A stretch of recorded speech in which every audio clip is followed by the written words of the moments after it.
KTSA special coverage. 9/11, 10 years later. Coverage presented by Amagi Bank and the Orsatti Dental Group.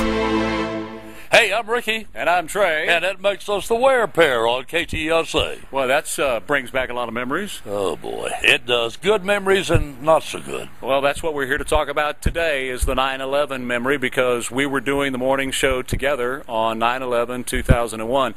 Let me just start off by saying what I remember of that morning, and then you can jump in and carry on, dear boy. Give your thoughts on it. We were doing the show together in our little bitty studio in there.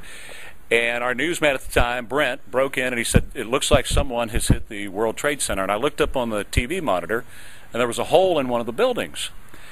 And I looked at you, and I said, "Somebody just messed up flying up the river trying to land at the airport." And you looked back at me. This was before the second plane hit. And you said, "No, that's terrorism." And I said, "I don't believe so. I think somebody just messed up." And you said, "No, it's terrorism." And right about that time, the second plane hit, and of course we knew at that point that it was terrorism. So that's how I remember it. Tell me your thoughts. Well, the whole thing was that it was a CAVU day. For those of us who are pilots, it's called a CAVU day.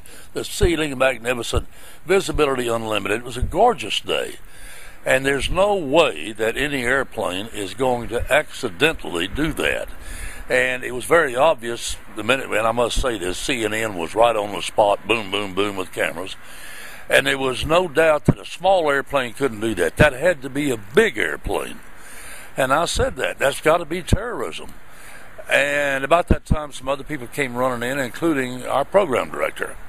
And he thought he knew everything. And he said, "Well, I've spent a lot of time in New York." Said, "Airplanes fly up the river all the time, and it's just that just had to be an accident." I said, "No, it's not." He said, "Well, look, there's another one coming up the river right now." And about that time, he turned to the left and hit the second tower.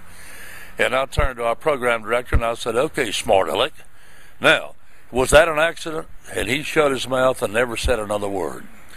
When you look back on that day and think about, immediately we went to full network coverage at that point, yes. And our job was pretty much over. For a day or two, we carried the full network coverage, and then we came back on the air and fielded calls. But you remember back many of the conflicts, many of the things that we lived through in the 20th century.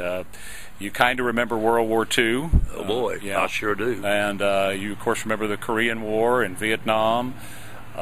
You also remember the first Gulf War. We all remember the first Gulf War. You remember the assassination of Kennedy and Martin Luther King. Yes, I do. When you think about all those major events like that, where do you put 9/11? At the top of the list. If I live, I'm in my 75th year. If I live to be 210, I'll never forget that morning. Just as many of our listeners, our older listeners, will never forget December 7th, 1941.